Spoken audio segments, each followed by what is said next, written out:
नमस्कार मेरे प्यारे बच्चों। मैं श्याम सुंदर स्टडी नाउ DSL पे आप सभी बच्चों का स्वागत करता हूँ। इस चैनल पे हम लोग ने एक 10th का क्रैश कोर्स लॉन्च किया है जो कि आप लोगों के बीच जल्द ही आने वाला है। इसमें अलग अलग फैकल्टी आपको अलग अलग सब्जेक्ट्स में जो है सो गाइड करने वाले हैं। तो जो भी बच्चों को एग्ज़ाम का फियर है कि 10th का एग्ज़ाम आने वाला है, कैसे तैयारी होगा, तो अभी हम लोग के पास सफिशिएंट टाइम है कि अभी हम लोग अच्छे से तैयारी कर सकते हैं। अभी सितंबर है, आप लोग की एग्ज़ाम फरवरी में आने वाली है। तो यही इन सारी चीज़ों को सोचते हुए हम लोगों ने इस क्लास को लॉन्च करने का डिसीजन लिया है। मैं और मेरी सारी टीम मिलकर आपकी तैयारी को बेहतर बनाने के लिए बहुत मेहनत कर रहे हैं और अब आपकी बारी है कि आप भी बहुत मेहनत करें और अपने 10th के एग्ज़ाम में बहुत अच्छे मार्क्स स्कोर करें। तो बेसिकली मैं केमिस्ट्री पढ़ाने वाला हूँ आप लोगों को। केमिस्ट्री के आपके ज़्यादा चैप्टर्स नहीं, 4 चैप्टर्स हैं, ठीक है। तो ये और सबसे महत्वपूर्ण बात मैं आप लोगों को ये बताना चाहता हूँ कि ये हमारी जो क्लास है वो बाइलिंगुअल होने वाली है। बाइलिंगुअल का मतलब होता है कि मतलब हिंदी और इंग्लिश दोनों में होने वाली है। अब क्या है कि बहुत सारे बिहार बोर्ड या कुछ बच्चे हिंदी जो कि हिंदी में मीडियम से ही पढ़े हैं, तो वो बोले हैं कि मैं तो हिंदी मीडियम से ही पढ़ा हूँ, मेरे को इंग्लिश समझ में ही नहीं आएगी। तो ऐसा नहीं सोचना है। हिंदी और इंग्लिश में कोई ज़्यादा अंतर नहीं है। बेसिक कोई एक सब्जेक्ट पढ़ने के लिए आपको बेसिक इंग्लिश तो आती ही होगी। और इंग्लिश आजकल के जनरेशन में, आजकल के टाइम में आप लोगों को पता है कि कितना इम्पोर्टेंट है इंग्लिश। तो आप ऐसा नहीं सोचिए कि इंग्लिश है, इंग्लिश का फोबिया जो है, इंग्लिश का फियर है, वो हटा दीजिए। इसीलिए मैं बोल रहा हूँ बाइलिंगुअल है, मतलब कि मैं हिंदी में ही बताऊँगा और अंग्रेजी में ही बताऊँगा, जैसे कि आपको कुछ कुछ वर्ड्स भी क्लियर होते रहें। जैसे कि आप लोगों ने केमिस्ट्री में पढ़ा होगा एलिमेंट्स, इसको इंग्लिश में एलिमेंट्स बोलते हैं, तो हिंदी में इसको तत्व बोलते हैं, ठीक है। बहुत सारे एलिमेंट्स हैं, जैसे कि आप लोगों ने पीरियोडिक टेबल को देखा होगा, ठीक है। तो इस टाइप से बहुत सारी चीज़ें हैं जो कि हम डिस्कस करने वाले हैं। एक और ख़ास बात, मैं कुछ कुछ इन्फॉर्मेशन आप लोगों को देना चाहता हूँ, जैसे कि ये जो वीडियो होगी, हम लोग कोशिश करेंगे कि एक चैप्टर को छोटे छोटे वीडियोस, अलग अलग टॉपिक्स को बारीकी से कवर करें, ताकि आप लोगों पे ज़्यादा प्रेशर ना हो, बर्डन ना हो। और जिन लोगों का बेसिक क्लियर नहीं है कि मतलब कैसे इक्वेशन लिखते हैं, केमिकल का मतलब समीकरण हो गया या अभिक्रियाएँ हुई, इक्वेशंस हुई, इनको कैसे लिखना है, किससे संतुलित करना है, बैलेंस कैसे करना है, कैसे मतलब कि ये मतलब कि जो भी है, जो कि इक्वेशन कैसे काम करता है, ये सारा हम लोग बेसिक से लेके आपके 10th स्टैंडर्ड लेवल तक डिस्कस करेंगे। ज़्यादा हाई लेवल नहीं, 10th तक ही आप लोग को 10th से होना चाहिए। इसके साथ वीक में जैसे कि 2-3 टॉपिक्स कवर हो जाएँ, लगे कि हाँ बहुत सही है, अब इतने से मतलब कि हम लोग का इतने में हम लोग को देखना चाहिए कि कितना हम लोग इसमें पढ़े हैं। तो इसके लिए हम लोग MCQ साथ के साथ NCERT का जो कि सब्जेक्टिव क्वेश्चन होता है, ठीक है, क्योंकि आपके एग्जाम्स में MCQ भी आने वाले हैं, सब्जेक्टिव भी आने वाले हैं। तो इन दोनों का प्रिपेयर करना बहुत ज़रूरी है आपके लिए। ऐसा नहीं कि आप लोग सिर्फ MCQ पे फोकस करें और सब्जेक्टिव को नहीं ध्यान देंगे, तो फिर वो बाद में आपको प्रॉब्लम करने वाली है। तो हम लोग पूरी अच्छे तरीके से तैयारी करेंगे और कोई भी डाउट वगैरह कुछ भी होंगे, इसके लिए हम लोग ने एक टेलीग्राम ग्रुप बनाया है जिस पे आप सभी बच्चे जुड़ेंगे और अपने डाउट्स पूछेंगे, ठीक है। यहाँ पे जो भी फैकल्टीज़ हैं, जो भी अपने अपने रिस्पेक्टिव सब्जेक्ट के लिए हैं, जैसे फिजिक्स के लिए भी हैं, अलग अलग सब्जेक्ट्स के लिए हैं, तो वो आपकी डाउट सॉल्व करेंगे। और खुद से आप बच्चे खुद में ही ग्रुप डिस्कशन भी कर सकते हैं उसमें कि हाँ कैसे है, क्या है, सब जो तरीका है, ठीक है। तो फोकस रखिएगा, ऐसा नहीं कि 1-2 वीडियो देखकर और ऐसा नहीं करना है। ये अगर आप 10th की अच्छे से पढ़ाई करेंगे तो ये आपको आगे भी काम देगा। और पढ़ाई लिखाई एक बहुत ही ज़रूरी है आजकल के ज़माने में, जैसे कि आप लोग जानते हैं। और आप पढ़ने लिखने वाले बच्चे ही हैं जो यहाँ पे जुड़ रहे हैं, तो आपका काफ़ी स्वागत है स्टडी नाउ DSL पे। तो आज की वीडियो, ये जो पहला वीडियो है, इसमें हम लोग चैप्टर्स का मतलब कि एक ओवरव्यू देखेंगे कि मतलब कि ये क्या होता है, कि चैप्टर्स में आपको क्या क्या पढ़ना है। जैसे कि मैं केमिस्ट्री क्लास लेने वाला हूँ, तो मैं बेसिकली 4 चैप्टर्स कवर करूँगा। बट अगर आपको किसी और अन्य सब्जेक्ट से भी डाउट है या मैं क्लास में हूँ, तो मेरे आप कमेंट सेक्शन में आप लिख कर मुझे बताइएगा। जैसे कि मैं अदर सब्जेक्ट्स में भी मेरी नॉलेज है, तो मैं कोशिश करूँगा, बट केमिस्ट्री से आप लोगों को कोई डाउट ना हो, इसका मैं पूरी कोशिश करूँगा कि आप लोगों को कोई डाउट ना हो। बाकी हम लोग आते हैं, थोड़ा देख लेते हैं कि कौन कौन से चैप्टर्स हम लोग कवर करने हैं। हो सकता है तो अगर आज हम लोग के पास टाइम बचे तो थोड़ा सा हम लोग चैप्टर भी कवर करके देखते हैं, एक पहला चैप्टर में क्या करना है क्या नहीं। और एक और महत्वपूर्ण बात जो बच्चों की, पहला मतलब कि अभी तो हम लोग पहले सिलेबस डिस्कस कर लेते हैं, उसके बाद मैं कुछ इन्फॉर्मेशन आपको देने जा रहा हूँ, ठीक है। MCQ सीरीज आते रहेगी, हम लोग इसके लिए अभी डेट अभी डिसाइड नहीं की, बट हम लोग जल्दी डिसाइड करेंगे। और कितने सिलेबस, मतलब कि मान लीजिए कोई एक चैप्टर है जो कि अपने आपका 100% सिलेबस है, तो उस कितने सिलेबस को कवर करने के बाद हम लोग MCQ लाएंगे, सारे हम डिस्कस करेंगे। हर वीडियो में कुछ ना कुछ डिस्कशन होते रहेंगे, आप लोग के प्लानिंग, आप लोग को गाइड भी करेंगे कैसे तैयारी करना है, कैसे MCQ करना है, ठीक है। तो बाकी बातें होते रहेंगी। अभी फिलहाल हम लोग चलते हैं, देखते हैं कि कौन कौन से चैप्टर्स को आपको डील करने केमिस्ट्री में, ठीक है, क्योंकि ये बहुत ही ज़रूरी है ताकि आपको पता हो जाए कि आपको किस चैप्टर के लिए किस तरीके से प्रिपेयर रहना है, ठीक है। तो चलते हैं हम लोग। तो यहाँ पे देखिए हम लोग आ गए हैं केमिस्ट्री, जो कि रसायन शास्त्र है। यहाँ पे मैं, अगर आप लोगों को कोई इशू ना हो तो मैं अपना वीडियो या रहने देता हूँ, वीडियो से कोई प्रॉब्लम नहीं है, ठीक है। तो चलिए हम लोग इसको बिना देर किए हुए देखते हैं कि कौन कौन से चैप्टर हम लोग कवर करने हैं।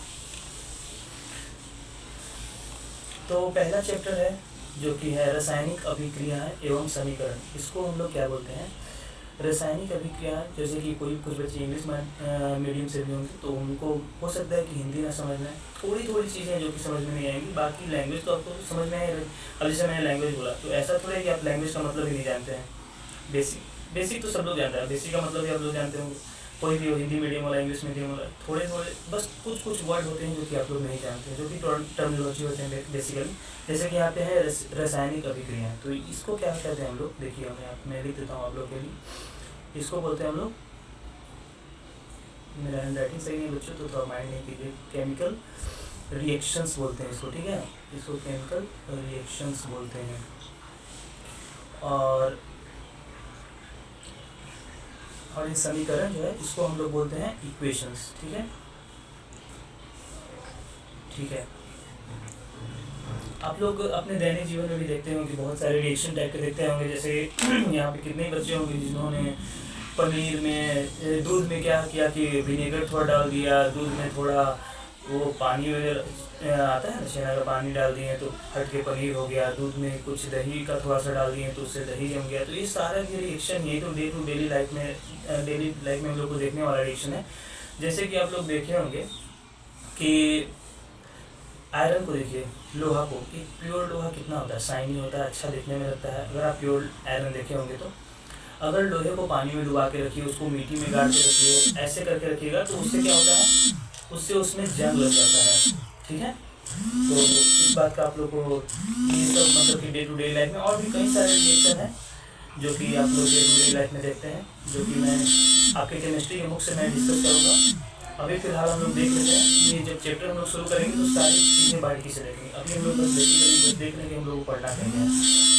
तो यहाँ पे हम लोगों ने देखा कि ये रासायनिक समीकरण लिखना कैसे करते हैं, बैलेंस करना भी बहुत जरूरी है। जैसे कि बहुत सारे रिएक्शन ऐसे आपको केमिस्ट्री में मिलेंगे जो कि लिखे तो रहेंगे पर बैलेंस नहीं रहेंगे, संतुलित नहीं रहेंगे, तो उसको हम लोग को बैलेंस करना भी होता है।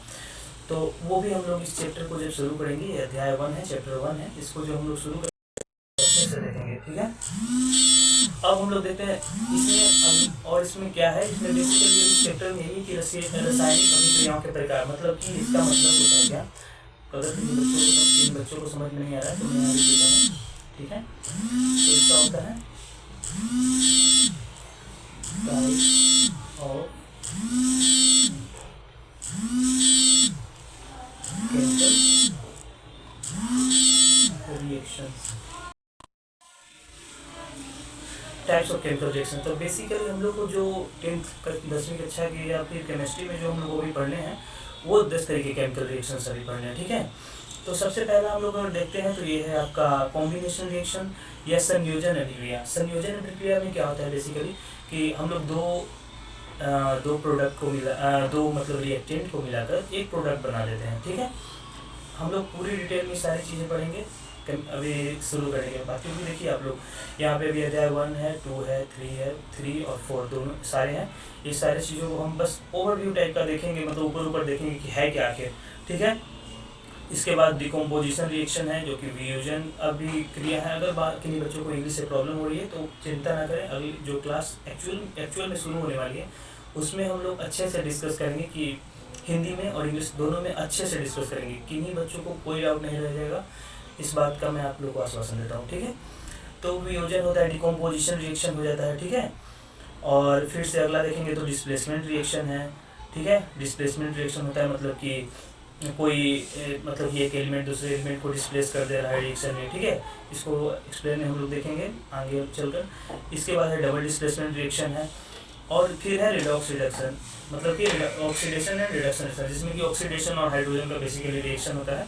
तो ये सारी चीज़ें जो 5 टाइप के रिएक्शन है, इसके अलावा हम लोग क्या बोले कि रासायनिक समीकरण जो हो गया और इक्वेशंस, समीकरण इक्वेशंस जो भी कहिए, और उसको कैसे लिखना है, कैसे बैलेंस करना है, उसके लिए हम लोग पढ़ेंगे। जैसे कि मान लीजिए कि आप लोगों ने 9वीं कक्षा में इससे पढ़ना था, लेकिन मैं अभी थोड़ा सा ऐसे ही बता रहा हूँ। जैसे कि हाइड्रोजन है तो ये जो इसका ये है चैन है, तो इसके बाहर जो सेल होता है ये कि जिसमें कि आप लोगों को पता है कि इलेक्ट्रॉन्स होते हैं, तो बाहरी पहला ऑर्बिट में 2 इलेक्ट्रॉन्स होते हैं। इस टाइप से मैं सारी चीज़ों को अच्छे से डिस्कस करूँगा कि कैसे, मतलब कि 2 इलेक्ट्रॉन्स होते हैं, पर हाइड्रोजन के पास एक ही इलेक्ट्रॉन होता है, जिसमें कि इसके पास खाली स्थान होता है, जिस मतलब कि इसको एक इलेक्ट्रॉन किसी से चाहिए या फिर अपना एक इलेक्ट्रॉन किसी को दे दे, ठीक है। तो इस तरीके से जो भी है इसको मतलब इलेक्ट्रॉनिक कॉन्फ़िगरेशन बोलते हैं, ठीक है। तो ये भी हम आप लोग को सिखाएंगे पहले चैप्टर में, तो काफ़ी मज़ा आने वाला है, काफ़ी अच्छा रहने वाला है। आप लोग का बेसिक भी क्लियर करेंगे, और किन्हीं बच्चों का पहले से कुछ थोड़ा वीक है बेसिक, तो वो भी हम लोग अच्छे से डिस्कस करेंगे, कौन सा मेटल है, कौन सा नॉन मेटल है, सारा कुछ हम लोग देखने वाले हैं, ठीक है। तो चिंता नहीं करना बच्चों। अब देखते हैं हम लोग दूसरा चैप्टर में आते हैं। तो इसमें है अम्ल, क्षारक एवं लवण, मतलब कि एसिड, बेस और सॉल्ट। ये भी अगर आप लोग पहले पढ़े होंगे तो इसको हम लोग न्यूट्रलाइजेशन रिएक्शन बोलते हैं, जिसमें कि एसिड और बेस को मिलाकर हम लोग साल्ट को बनाते हैं, नमक को बनाते हैं, और जिसमें कि हाइड्रोजन गैस जो है, ठीक है, उसको ओ इवॉल्व हो जाता है, मतलब कि इवॉल्व होता है मतलब वाष्प की तरह हो जाता है, ठीक है। ये रिएक्शन में हम लोग पढ़ेंगे। हम इस चैप्टर में हम लोग के पास पक्का कुछ होगा। इस चैप्टर में हम लोग को न्यूट्रलाइजेशन रिएक्शन के कुछ देखने को मिलेंगे, ठीक है। तो चैप्टर शुरू करने पे हम लोग इसको पूरे अच्छे से देखेंगे, डिस्कशन के साथ पूरे डिटेल्स में देखने वाले हैं। तो अब देखते हैं कि इसमें पढ़ना क्या क्या है हम लोग को। तो अम्ल एवं क्षारक के रासायनिक गुणधर्म, ठीक है, मतलब कि chemical properties of acid and bases, मतलब इसका केमिकल प्रॉपर्टीज क्या क्या होता है, ठीक है। केमिकल प्रॉपर्टीज होते हैं, फिजिकल प्रॉपर्टीज होते हैं। फिजिकल प्रॉपर्टीज बेसिकली मेटल्स के होते हैं, जैसे कि मेटल्स का एक फिजिकल शेप होता है, भौतिक प्रकार होता है, जैसे कि उसका बाउंड्री है। जैसे कि मैं भी एक भौतिक प्रकार का हूँ, तो मेरा भी बाउंड्री मतलब कि मेरा हाथ यहीं तक है, इसके बाहर नहीं है, तो ये मेरा मतलब बाउंड्री है। इस टाइप का मतलब मैं आपको अच्छे से एक्सप्लेन करके पढ़ाने वाला हूँ। और इसके बाद है अम्ल एवं क्षारक धातु के साथ अभिक्रिया, ठीक है, मेटल के साथ, मतलब कि धातु के साथ, जो कि देखिए यहाँ पे क्या कह रहा है कि धातु के साथ अभिक्रिया, मतलब कि मेटल के साथ अगर एसिड, अम्ल या क्षारक को हम लोग धातु के साथ अभिक्रिया करेंगे तो क्या होगा, कौन सा उत्पादक हमको मिलेगा, हम लोग को मतलब रिजल्ट में क्या आने वाला है, ठीक है। तो यहाँ पे इंग्लिश मीडियम में देखेंगे कि मतलब acid base react with metals, मतलब कि वो जो कि मेटल के साथ धातु के साथ अभिक्रिया करते हैं तो उनके साथ क्या होता है। इसके बाद हम लोग देखेंगे कि धातु कार्बोनेट तथा धातु हाइड्रोकार्बोनेट अम्ल के साथ अभिक्रिया, ठीक है। हाइड्रोकार्बोनेट आप लोग को मैं बताऊंगा, डिस्कस करूंगा क्लास में जैसे, तो इसका OH माइनस ऐसे इसका साइन होता है, पर इसको हम लोग अच्छे से डिस्कस करेंगे जब हम लोग दूसरी चैप्टर में आएंगे। तो शॉर्ट वीडियो में सारे टॉपिक्स ना हम लोग कवर करेंगे, और कोशिश करेंगे कि कोई डाउट ना रह जाए किन्हीं बच्चों का, ठीक है। तो metal carbonates and metal hydrocarbonates react with acids, जब अम्ल के साथ ये जो मेटल कार्बोनेट है, धातु कार्बोनेट या धातु हाइड्रोकार्बोनेट है, कार्बोनेट होता है मतलब कि ऑक्सीजन का जो होता है, ऑक्सीजन का ही ये कार्बोनेट है। तो हाइड्रोकार्बोनेट बेसिकली वही होता है कि हाइड्रोजन और कार्बोनेट का मिलकर, ठीक है। तो अब अम्ल एवं तो अम्ल एवं क्षारक परस्पर कैसे अभिक्रिया करते हैं, मतलब कि जैसा कि मैंने बताया कि अम्ल और क्षारक आपस में कैसे रिएक्शन करते हैं, कि आपस में रिएक्शन करके सॉल्ट बनाते हैं, ये जो मैंने आपको बताया। तो इसको भी हम लोग देखेंगे। अम्लों के साथ धात्विक ऑक्साइडों की मेटालिक ऑक्साइड्स विद एसिड्स, ठीक है, अम्लों के साथ धात्विक ऑक्साइडों की अभिक्रिया। ये हम लोग देख लेते हैं, ठीक है। ऐसे हम लोग टॉपिक्स कवर करते चलते हैं। क्षारक के साथ अधात्विक ऑक्साइड ऐड की अभिक्रिया, ठीक है। Reaction of non metallic oxide, ठीक है। मेटेलिक ऑक्साइड और नॉन मेटेलिक ऑक्साइड, ठीक है। जब एसिड के साथ रिएक्ट करते हैं तो क्या करते हैं, जब बेस के साथ रिएक्ट करते हैं तो क्या प्रोडक्ट में आता है, क्या मतलब हीट जनरेट होता है, मतलब गर्मी होता है, प्रेसिपिटेट फॉर्म होता है। प्रेसिपिटेट मतलब जो पाउडर टाइप का जो चीज़ फॉर्म होता है रिएक्शन के बाद, उसे हम लोग प्रेसिपिटेट या गैस का हो जाना, इसको हम लोग इस टाइप के अलग अलग जो सिम्टम्स हैं वो देखने को मिलते हैं हम लोग केमिकल रिएक्शन में। तो ये हम लोग अच्छे से देखने वाले हैं, ठीक है। Reaction of non metallic oxide ये तो हम लोगों ने कर लिया। चलिए ये हो गया। अम्लों के एवं क्षारकों में समानता है, मतलब कि common among acids and base, मतलब कि दोनों में समान चीज़ क्या होती है, एसिड में क्या समान होती है, बेस में क्या समान होती है, ठीक है। दोनों में कॉमन क्या है, ठीक है, ये हम लोग देख लेंगे। जलीय विलयन में अम्ल या क्षारक, मतलब कि एसिड और बेस इन वाटर सोल्यूशन, अगर पानी के साथ में पानी में एसिड, अगर आप लोग बहुत लोग ने सुना होगा कि मतलब कि एसिड, जैसे कि आप लोग बेसिकली सोचते होंगे तेजाब है, होता भी है, मतलब कि बहुत कॉन्सेंट्रेटेड एसिड होता है जो कि बहुत प्योर एसिड को बनाया जाता है, जो कि बहुत पीएच में सबसे हाई लेवल के होते हैं एसिड। उनको अगर मतलब कि आप लोग शरीर पे गिरा देंगे तो बर्न हो जाता है। जैसे कि देखे होंगे कपड़े पे गिरने से छेद हो गया उसमें, जल गया। पानी में डालने पे थोड़ा सा बूम टाइप का हो गया, उड़ गया पूरा, है कि नहीं। तो उस टाइप का जो मतलब कि पानी में बेसिकली एसिड और बेस को हम लोग डालेंगे तो क्या होगा इससे, ठीक है। तो ये हम लोग देखेंगे। अम्ल एवं क्षारक के विलयन कितने प्रबल, अम्ल एवं क्षारक के विलयन कितने प्रबल होते हैं, ठीक है। तो ये भी हम लोग देखने वाले हैं कि मतलब कि strength of acid base solution, ठीक है। एसिड और एसिड का सॉल्यूशन हो गया, ठीक है। जैसे कि आप लोग जानते हैं कि एसिड है एक सॉल्यूशन होता है, ठीक है, लिक्विड टाइप का। बेस का भी सॉल्यूशन होता है। तो दोनों में किसका स्ट्रेंथ ज़्यादा है, कौन क्या है, मतलब कि कौन कितना हाईली रिएक्टिव है, मतलब कौन सबसे ज़्यादा मतलब कि क्या समीकरण में जो कि हाईली एक्टिव है, मतलब कि बहुत जल्दी रिएक्शन कर जा रहा है। बहुत सारे ऐसे होते हैं कि किसी चीज़ को आप रिएक्ट कर दो तो थोड़ा वेट करना पड़ता है कि क्या होता है, थोड़ा देखते हैं। आराम से रिएक्शन हो रहा है, बैठ के देख रहे हैं, ऑब्जर्व कर रहे हैं, धीरे धीरे कलर चेंज हो रहा है, बबल फॉर्म हो रहा है, गैस इवोल्व हो रहा है, इस टाइप का हम लोग को सिम्टम देखने को मिलता है। लेकिन कोई होता है कि स्पॉन्टेनियस होता है। जैसे कि आप लोगों ने देखा होगा कि पानी में सोडियम को डालने से तुरंत आग लग जाता है, ठीक। ये आप लोगों ने मतलब देखा नहीं होगा, बट आप लोगों ने कहीं से सुना होगा, या नहीं तो आप किसी मूवी वगैरह में देखा होगा। तो ये इस टाइप का स्पॉन्टेनियस रिएक्शन इसको बोलते हैं, मतलब शीघ्र ही रिएक्शन हो गया, इसमें कोई टाइम नहीं लिया, हम लोग यूँ फेंकें और यूँ हो गया, समझे। तो इस टाइप के भी रिएक्शन होते हैं। तो ये हम लोग को देखना है। दैनिक जीवन में पीएच का महत्व, ठीक है। तो पीएच बेसिकली होता है पोटेंशियल ऑफ हाइड्रोजन, मतलब कि हाइड्रोजन का स्ट्रेंथ बताता है। जैसे कि पीएच का क्या होता है, पीएच स्केल एक होता है। जैसे कि आप लोगों ने घर पे स्केल, मतलब मैथमेटिक्स में स्केल यूज करते हैं, 1 से 15 नंबर का होता है, सेंटीमीटर का मेजर बताता है। तो उसी तरीके से केमिस्ट्री में भी एक पीएच का स्केल होता है, ये 1 से 14 तक होता है। तो जितना मतलब कि 7 जो होता है इसका न्यूट्रल पॉइंट होता है। 7 में ना एसिड में आएगा, ना अम्ल होगा, वो ना क्षारक होगा। पानी का पीएच 7 होगा। ये आप लोग बहुत जीके जीएस का बहुत कॉमन क्वेश्चन है कि वाटर का पीएच बता दो, पानी का पीएच बताओ कितना होता है, तो 7 होता है। तो पीएच स्केल पे 7 को एक पॉइंट माना जाता है कि मतलब यहाँ पे न्यूट्रल है सारी चीज़ें, यहाँ पे ना कोई एसिड है ना कोई बेस है, ये मतलब कि दोनों के बीच का है, ठीक है। अब पीएच जो 7 है जो कि वाटर का है, अब इससे जितना नीचे आएंगे हम लोग उतना कोई सॉल्यूशन एसिडिक होते जाएगा, ठीक है। जैसे कि नींबू देखते हैं कम खट्टा होता है, लेकिन अगर आप ये कॉन्सेंट्रेटेड एसिड जो कि लेबोरेटरी सब में होता है एसिड, उसको क्या आप जी पे ले सकते हैं, सोचेंगे कि एसिड है थोड़ा खट्टा लगेगा, नहीं, ऐसा नहीं। नींबू भी खट्टा होता है, वो भी एसिडिक है पर कम एसिडिक है, उसका पीएच अप्रॉक्स 4 या 5 के आसपास होगा। लेकिन जिसका एसिडिक का पीएच 1 या 2 है वो बहुत हाईली होगा, उसको आप मतलब टच भी करेंगे तो आपका हैंड मतलब कि हाथ में जल जाएगा, बर्न हो जाएगा, थोड़े से रिएक्शन स्किन के साथ भी रिएक्शन कर जाएगा, इस टाइप के होते हैं। इसी तरीक़ा से अगर 7 के हम लोग ऊपर जैसे जाते हैं तो जैसे कि 8, 9, 10 हो गया, तो ये सब में वीक बेस होते हैं, कमज़ोर क्षार होते हैं, ठीक है। और इसके जैसे ही ऊपर जाएंगे, मतलब कि पीएच तालिका में हम लोग ऊपर जाएंगे, जैसे कि 14 के, 13 के, 12 के आसपास रहेंगे तो मजबूत क्षार मिलेगा, हाई मतलब कि स्ट्रॉन्ग बेस होगा। जैसे कि सोडियम हाइड्रोक्साइड एक होता है स्ट्रॉन्ग बेस का, यहाँ पे मैं लिख देता हूँ सोडियम हाइड्रोक्साइड का, ठीक है। जैसे कि इसको हम लोग फॉर्मूला से रिलेट करते हैं, सोडियम का होता है Na और हाइड्रोक्साइड का होता है OH, तो इसको हम लोग बोलते हैं क्या, इसको हम लोग बोलते हैं सोडियम हाइड्रोक्साइड, ठीक है। तो ये स्ट्रॉन्ग बेस माना जाता है। चलिए अब आगे बढ़ते हैं हम लोग, 1 मिनट, हाँ हो गया।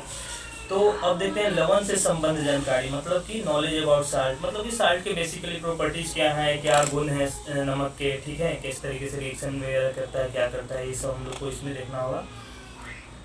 और तो कुछ नहीं है इसमें।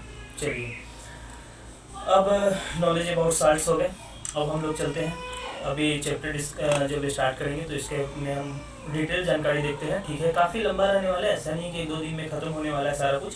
अभी आप लोगों के पास सफिशिएंट टाइम भी है, अभी तो सितंबर स्टार्टिंग हुआ है जस्ट, तो आज 2 सितंबर है, तो अभी आप लोग कम से कम, हम लोग कोशिश करेंगे, कोशिश क्या मतलब जिस तरीके से अगर रेगुलर वीडियोस आते रहेंगे मेरे वीडियोस, एक वीक में 2 वीडियोस मैं कोशिश करूँगा कि आप लोगों को प्रोवाइड करूँ, जिसमें कि मैं कवर करूँगा, एक कुछ टॉपिक्स कवर करते चलूँगा। जिस तरीके के टॉपिक रहेंगे जिसमें ज़्यादा आप लोगों को मुझे लगेगा कि इसमें ज़्यादा जानकारी देने की ज़रूरत है, तो उसमें मैं आपको ज़्यादा जानकारी दूँगा। जिसमें आपको लगेगा कि आप मतलब बेसिक है, थोड़ा समझ सकते हैं आप खुद से भी, तो उसको मैं स्किप तो नहीं करूँगा, बट थोड़ी सी बेसिक नॉलेज मतलब दे दूँगा कि हाँ इस टाइप का चीज़ है। और उस तरीके से कोशिश करेंगे कि नवंबर दिसंबर तक क्लास हो जाती है तो सीक्यू वगैरह भी चलते रहेंगे, ठीक है, कोई दिक्कत नहीं। चलिए, अब हम लोग का अगला जो चैप्टर है वो धातु एवं अधातु है, ठीक है। तो ये धातु मतलब मेटल्स और अधातु मतलब नॉन मेटल्स होते हैं, ठीक है। तो इसके मतलब कि क्या प्रॉपर्टीज है, क्या गुण है, क्या मतलब कि रासायनिक गुण क्या है, भौतिक गुण क्या है, ठीक है। तो ये सब इस चीज़ में देखने को मिले कि यहाँ पे भी लिखा हुआ है धातु एवं अधातु के भौतिक गुणधर्म, मतलब कि फिजिकल प्रॉपर्टीज, मतलब कि लोहा मतलब कि मजबूत होता है, लेकिन नॉन मेटल मतलब कि नॉन मेटल में जो आते हैं इसमें आपको सेमीकंडक्टर पढ़ने होते हैं, जो कि जर्मेनियम होता है, जो कि मेटल से या नॉन मेटल से मिलाकर बनते हैं। बहुत सारी चीज़ें, ये काफ़ी अच्छा चैप्टर है, मुझे काफ़ी अच्छा चैप्टर लगता है, क्योंकि इसमें आपको डे टू डे लाइफ में देखने को बहुत चीज़ मिलता है। ऐसा चीज़ है कि मतलब अच्छा ये ऐसे होता है, ये ऐसे होता है, ये आपको जानने को मिलेगा। ये काफ़ी इंटरेस्टिंग चैप्टर होने वाला है, तो इसको भी हम लोग डिटेल में करेंगे। अब आगे देखते हैं धातु एवं अधातु के रासायनिक गुण, मतलब कि धातु मतलब मेटल कभी ऑक्साइड से रिएक्शन कर गए, मेटल कभी हाइड्रोक्साइड से रिएक्शन कर गए, या मेटल किसी और चीज़ से, एक मेटल दूसरे मेटल से रिएक्ट कर गए, इस टाइप की चीज़ हम इसमें देखने वाले हैं, ठीक है। तो इसको डिटेल में हम लोग देखेंगे। बहुत सारे मेटल्स होते हैं, अब मैं ऐसा कोई स्पेसिफिक नहीं कि मैं आपको एक बता के चलूँ, तो अलग अलग मेटल्स के अलग अलग प्रॉपर्टीज होते हैं, उसके अलग अलग गुण होते हैं, उसके अलग अलग गुण के अनुसार वो अलग अलग समीकरण करते हैं, अभिक्रियाएँ करते हैं, उनको हमको संतुलित भी करना होता है। इस सारा कुछ सीखना है हम लोग को। और इसी तरीके से मतलब जैसे कि पहले चैप्टर में देखेंगे कि रासायनिक अभिक्रियाओं को कैसे संतुलित करना है, तो बेसिक है, वो अभिक्रियाएँ आपको आगे भी काम आते रहेंगी, इन चैप्टर्स में भी काम आएंगी, तो कोई भी चैप्टर आप स्किप नहीं कीजिएगा, इस बात का विशेष ध्यान दीजिएगा, ठीक है। धातुएं एवं अधातुएं की अभिक्रियाएं, ठीक है, मतलब कि हाँ बोले थे अभी कि हाँ रिएक्शन मेटल और नॉन मेटल खुद में जब रिएक्शन करेंगे, या किसी अदर चीज़ से, मतलब कि मान लीजिए कि सोडियम के साथ मेटल को या सोडियम के साथ नॉन मेटल को रिएक्ट करवा दिए, तो इसमें क्या होने वाला है, क्या उत्पाद आने वाला है, क्या रिएक्टेड आने वाला है, ये सब हम लोग देखेंगे। धातुओं की प्राप्ति, मतलब कि धातु मिलते कहाँ से हैं, आप लोग सुना होगा कि धरती से मिलते हैं, है कि नहीं, लावा से भी मिल जाते हैं कभी कभी क्या मतलब ज़्यादातर मिलते हैं, लेकिन वो इम्प्योर फॉर्म में होते हैं, वो होते हैं, उसमें बहुत सारे क्या होते हैं कि मिक्स होते हैं। एक मेटल करने की लोहा ही मिल गया हम लोग को, प्योर लोहा मिल गया, तो इसमें काफ़ी मिक्स होता है, तो इसको हम लोग प्योरीफाई करते हैं, ठीक है। तो काफ़ी इसमें मिक्स होता है, तो इसको हम लोग देखेंगे अच्छे से कि उसको कैसे प्यूरीफाई किया जाता है, उसको कैसे एक्सट्रैक्ट किया जाता है मेटल्स और नॉन मेटल्स को, ठीक है।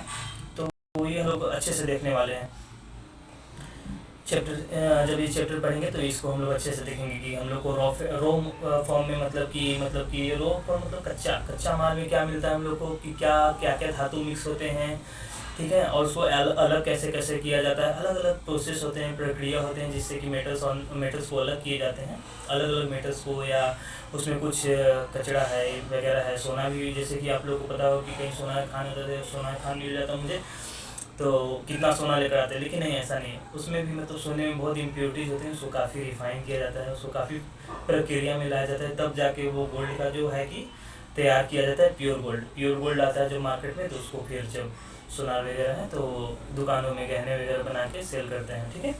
तो ये हम लोग अच्छे से डिस्कस करेंगे। धातुओं का निष्कर्षण संरक्षण, ठीक है, मतलब कि इसको एक्सट्रैक्ट कैसे करते हैं, मतलब निकालते हैं, वो सब जो भी प्रोसेस होता है वही है। और संरक्षण मतलब कि इसको, मतलब कि कौन सा धातु है, इसको संरक्षण कैसे कहते हैं। जैसे कि आप लोग इसमें पढ़ेंगे कि लोहा को है, तो लोहा को जंग लगने से कैसे बचाएंगे, तो उसमें पेंट वगैरह कर देंगे, तो आप लोगों को पता ही होगा कि पेंट कर देते हैं, ठीक है। और इसके अलावा जो है जैसे कि मतलब कि बहुत सारे, जैसे कि आप लोग देखे होंगे कि जो सॉकर वगैरह होते हैं, या बाइक में आगे का सॉकर देखो कितना चिकना होता है। तो उसमें क्या होता है कि मतलब कि उसमें प्लेटिंग किया होता है, मतलब कि परत चढ़ाया हुआ आता है कोबाल्ट का, जैसे कि हो गया कोबाल्ट की भी परत चढ़ाई जाती है। तो वो उससे कि मतलब कि वो जंग लगने ही नहीं देती है, ठीक है। मतलब कि नमी में थोड़े, मतलब बहुत टाइम नमी में रहेगी तो वो कुछ ना कुछ डैमेज तो करेगा, बट हाँ अगर थोड़ी बहुत कांटेक्ट में आ रही है तो उससे कोई नहीं, जैसे कि बारिश में चला रहे हैं तो थोड़े ना उसमें जंग आने वाला है। तो इस टाइप का चीज़ है, इसको हम लोग डिटेल्स में देखेंगे। धातुओं की सक्रियता श्रेणी, ठीक है, एक्टिविटी सीरीज ऑफ मेटल, मतलब कि कौन मेटल कितना सक्रिय है, कौन कितना असक्रिय है, ठीक है। कि रिएक्शन में कौन कितना सक्रिय है, रिएक्शन मतलब कि मतलब फिजिकल में भी बहुत सारे, कोई हार्ड है, मतलब कोई सॉफ्ट है। जैसे कि आप लोग ने देखा होगा कि सोना या चांदी है, उसको तो आप हाथ से भी ऐसे दबा सकते हो, बट लोहा को आप कभी, मतलब हैवी है तो उसको आप नहीं दबा सकोगे, है कि नहीं। तो इस टाइप का चीज़ जो है वो हम लोग पढ़ेंगे, ठीक है। चैप्टर 3 आपका हो गया, तो अगले चैप्टर में चलते हैं जो कि आखिरी है, जो कि कार्बन एंड इट्स कंपाउंड है। काफ़ी इंपॉर्टेंट चैप्टर है बच्चों, ये बहुत इंपॉर्टेंट चैप्टर है। इसका मैं क्या कहूँ, मतलब कि ये आपको आगे भी बहुत काम आता है। और एक ये जो कार्बन है, ठीक है, ये कार्बन जो है ना, किधर गया कार्बन है, तो ये है। तो ये कार्बन बहुत ही इंपॉर्टेंट चीज़ है। इसको मतलब कि आप लोग क्या करो कि आप लोग इसको स्टार मार्क कर लो, ठीक है, अच्छा से स्टार मार्क हो जाए। तो ये काफ़ी एक यूनिक फीचर होता है कार्बन का। और कार्बन का मतलब कि बाकी जो अदर मेटल्स या नॉन मेटल्स या अदर एलिमेंट्स हैं जो कि पीरियोडिक टेबल में है, संतालिका सूची शायद बोलते हैं हम लोग। थोड़ी मेरी हिंदी वीक है बच्चों, आप थोड़ा सा कोऑपरेट कर लेना, ठीक है। तो कार्बन बहुत यूनिक चीज़ है, बहुत अलग है, थोड़े अलग से इसका रिएक्शन भी अलग होता है, इसका बॉन्ड जो होता है वो शेयर भी होता है। ये आपको मतलब कि इलेक्ट्रॉनिक कॉन्फ़िगरेशन पढ़ाऊंगा तो इसमें आपको पता चलेगा कि ये क्यों अलग है बाकी एलिमेंट से, ठीक है।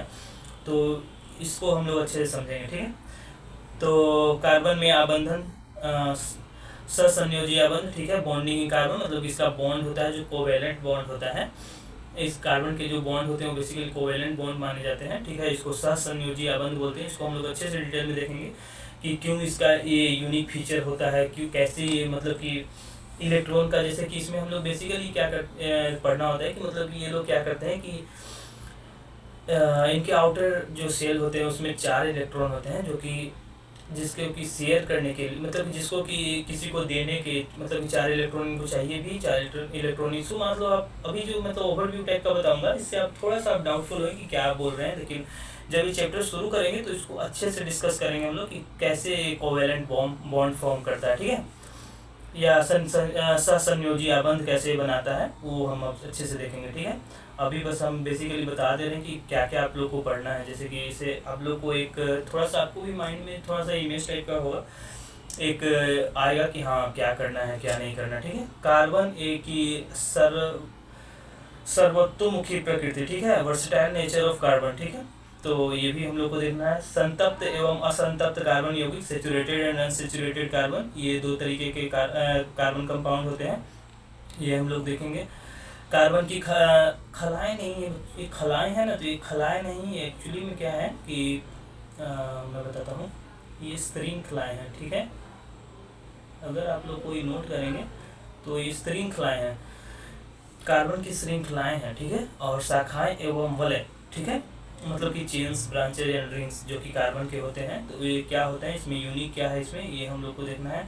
समजातीय श्रेणी होता है जो कि होमोलोगस सीरीज हम लोग को पढ़ना है, एक इसको भी हम लोग देखेंगे आगे। कार्बन यौगिक की नामपत्ति, मतलब कि किन किन कार्बनों को कैसे हम लोग नाम देते हैं, नोमेनक्लेचर बेसिकली होता है, जैसे कि मेथित, ब्यूट, प्रोप, ऐसे करके आप लोग को पढ़ना होगा। इसमें मतलब कि 1 से 10 तक होते हैं, तो वो हम लोग देखेंगे नोमेनक्लेचर में कि किसको कैसे बनाना है। अलग अलग बॉन्ड जो होते हैं, कोवेलेंट बॉन्ड में एक सिंगल बॉन्ड है, एक बॉन्ड है, 2 बॉन्ड हो जाता है तो उसको डबल बॉन्ड बोलते हैं, 3 बॉन्ड हो जाते हैं उसको ट्रिपल बॉन्ड बोलते हैं। तो इस टाइप के अलग अलग बॉन्ड देखने को मिलेंगे, उसके अकॉर्डिंग नेम भी चेंज होते रहते हैं, ठीक है। तो ये भी हम लोग अच्छे से देखेंगे। कार्बन के रासायनिक गुणधर्म, मतलब कि केमिकल प्रॉपर्टीज़ क्या है कार्बन के, मतलब ये कैसे रिएक्शन करता है भाई। जैसा कि मैंने बताया कि बाकी केमिकल से अलग है थोड़ा, तो आखिर कैसे ये भी तो अपना कुछ न कुछ केमिकल रिएक्शन में इन्वॉल्व होता ही होगा। तो आखिर ये इसमें क्या यूनिक फीचर्स हैं जो कि ये होल्ड करता है, तो ये भी हम लोग देखेंगे कि ये आखिर रिएक्शन में क्या करता है भाई।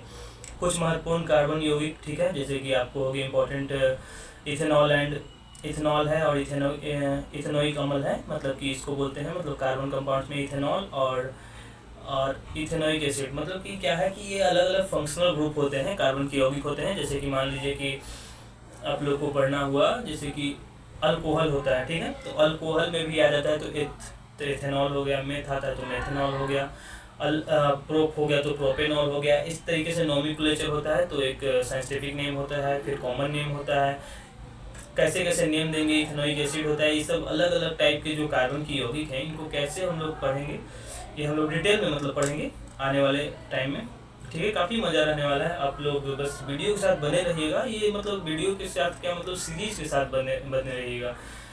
कहीं भी कोई डाउट होगी आप यहाँ से आप अपने आके डाउट सॉल्व कर सकते हैं, अपना क्लास कर सकते हैं, ठीक है। साबुन एवं अपमार्जक, ठीक है, सोप और डिटर्जेंट, मतलब कि सोप और डिटर्जेंट के क्या मतलब प्रॉपर्टीज हैं, कैसे बनता है, क्या क्या मतलब ये रिएक्शन करता है, क्या होता है, ठीक है।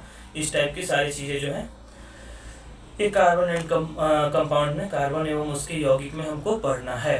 तो बेसिकली हम लोग आगे, ये हम लोग का ओवरव्यू हो गया, ठीक है। पहला चैप्टर, दूसरा चैप्टर, तीसरा चैप्टर, चौथा चैप्टर हो गया। तो यही 4 चैप्टर्स जो हैं आपको केमिस्ट्री में बेसिकली पढ़ने हैं, और इसमें कुछ खास नहीं है। इसके अलावा इसके MCQ होंगे जो कि, और NCERT के मतलब कि बुक के क्वेश्चंस हो गए सब्जेक्टिव टाइप, वो सारे हम लोग बुक से कलेक्ट करके आप लोग के लिए लाएंगे, उसको सॉल्व करवाएंगे अच्छे से, उसको अच्छे से एक्सप्लेन करेंगे कि इसको सॉल्व करने के कैसे करना है, किस क्वेश्चन को कैसे अप्रोच करना है, किस में कितना लिखना है कि कितना मार्क्स मिल जाएगा, ये सारे हम आपको डिस्कस करेंगे। एग्ज़ाम में कैसे लिखना है, कैसे MCQ, अगर मान लीजिए कि किसी कोई MCQ आपको नहीं आ रहा तो उसमें कैसे सेलेक्ट करना है, मतलब कि कुछ ऑप्शन हटाते हटाते एक ऑप्शन सेलेक्ट किया जाता है, तो ये भी एक प्रक्रिया होती है ऑप्शन सेलेक्ट करने की। तो ये भी हम लोग अच्छे से आपको गाइड करेंगे कि ओवरऑल मतलब कि एग्ज़ाम में आप स्कोर कैसे करेंगे, ठीक है। तो चलिए, ये हो गया हम लोग का ओवरव्यू, अब कंप्लीट हो गया। अब हम लोग अगली वीडियो में चैप्टर 1 से शुरू करेंगे। फिलहाल मैं आप लोग को थोड़ा सा दिखा देना चाहूँगा कि चैप्टर 1 में आखिर है क्या, ठीक है। तो इसके लिए हाँ, चैप्टर 1 है केमिकल रिएक्शन एंड इक्वेशंस, ठीक है। तो इसमें भी है काफ़ी सारी चीज़ें पढ़ने को है, ठीक है, जैसे कि आप लोग को हम दिखाना चाहेंगे। तो इसका मैंने क्या किया है कि अभी मैंने इंग्लिश नोट्स ही रखा है, तो आने मतलब कि जब मैं वीडियो शुरू करूँगा तो मैं कोशिश करूँगा कि इंग्लिश और हिंदी दोनों में अवेलेबल हो। फिलहाल मैंने इंग्लिश की स्लाइड बनाई थी, तो अभी मैं आप लोगों के सामने यही रख रहा हूँ। इसमें काफ़ी कुछ चीज़ें पढ़नी है, ठीक है। जैसे कि देखिए, इंट्रोडक्शन टू केमिकल रिएक्शंस हो गया, इसको मैं अच्छे से एक्सप्लेन सारी चीज़ को करूँगा कि किस चीज़ों को कैसे पढ़नी है, ठीक है। चलिए, तो ये आप लोग देख सकते हैं, ठीक है, कि मतलब कि सारा कुछ है, कैसे कैसे केमिकल इक्वेशन होते हैं। ये देखिए बेसिकली अभी इंग्लिश में है, बट आप लोग चिंता मत कीजिएगा, अगले क्लास से हम लोग ये सारा अच्छे से चैप्टर कवर करेंगे, और जितना हो सकेगा हम लोग उतना करने का कोशिश करेंगे कि अच्छे से हो जाए, ठीक है, और आप लोग को समझ में आए, कोई डाउट ना रह जाए, ठीक है। यही है, ये पहला चैप्टर में काफ़ी कुछ हमने किया है। यहाँ पे बैलेंसिंग, यहाँ पे मैं इक्वेशन बैलेंस करना सिखाऊंगा आप लोग को, ठीक है। मैं इलेक्ट्रॉनिक कन्फिगरेशन कैसे होता है, ये सारा कुछ मैं बताने वाला हूँ, तो ये भी काफ़ी मज़ेदार रहने वाला है। ये अगली वीडियो में हम लोग डिस्कस करेंगे। इसका हिंदी स्लाइड भी मैं इसमें ऐड कर दूंगा ताकि किसी बच्चों को कोई डाउट ना हो। और बेसिकली जो बात रही नोट्स की, तो नोट्स को हम लोग क्या करेंगे कि नोट्स मैं अपलोड कर दिया करूँगा, टेलीग्राम चैनल है उसका लिंक मैं शेयर कर दूँगा, ठीक है। वीडियो के डिस्क्रिप्शन में आपको मिल जाएगा टेलीग्राम का लिंक, और हमारे अलग अलग जो मतलब प्लेटफॉर्म्स हैं सोशल मीडिया के, वहाँ पे आप हम लोग से जुड़ सकते हैं, कोई डाउट हो तो क्लियर कर सकते हैं। बाकी आप इस चैनल को सब्सक्राइब करके रखिए ताकि आपको भविष्य में किसी तरीके का कोई परेशानी नहीं हो, और 10th की परीक्षा में आपको कोई भी डाउट नहीं रहने वाला है। काफ़ी अच्छे फैकल्टीज़ हैं, अलग अलग सब्जेक्ट के सारे अच्छे फैकल्टी, सारे अपने फील्ड में काफ़ी एक्सपर्ट ही हैं। ऐसा नहीं कि किसी को कोई दिक्कत है, कोई दिक्कत नहीं है। आपको कहीं कोई दिक्कत होगा, आप किसी भी टीचर से किसी भी चीज़ की बात कर सकते हैं। तो बेसिकली ये हाँ तो चलिए, अब इसी के साथ हम लोग इस वीडियो को कंप्लीट करते हुए अब मिलते हैं आपसे अगले वीडियो में। हो सकता है कि आपको मतलब मेरी बातें समझ में आई होंगी, मैं उम्मीद करता हूँ, आशा करता हूँ। बाकी अगले वीडियो में मिलते हैं पहले चैप्टर के साथ, ठीक है। आप लोग थोड़ी क्या कीजिए, घर पे भी थोड़ा केमिस्ट्री का एनसीईआरटी का बुक से थोड़ा बहुत पढ़ाई किया कीजिए, ताकि आपको कोई भी डाउट हो उसमें पढ़ने में ना समझ में आए। तो वैसे हम लोग की जो ये पढ़ाई मैं जो खास करके केमिस्ट्री का जो ये पढ़ाई मतलब कि ये पढ़ा रहा हूँ आप लोग को, एक एनसीईआरटी पे बेस्ड है, क्योंकि ज़्यादातर क्वेश्चन एनसीईआरटी से ही आते हैं। एक्सटर्नल बुक बहुत सारे होते हैं, बट मैं आपको कहूँगा कि एनसीईआरटी अगर आप लोगों को कंप्लीट हो जाता है, अदर बुक आप लोग पढ़िए, एनसीईआरटी मैं करवा दूँगा, ठीक है। तो एनसीईआरटी पढ़ के रखिएगा, तो एग्ज़ाम में ज़्यादा से ज़्यादा नंबर आने वाला है, ठीक है। चलिए तो बाय बाय, जय श्री राम। अगले वीडियो में मिलते हैं, तब तक के लिए नमस्कार।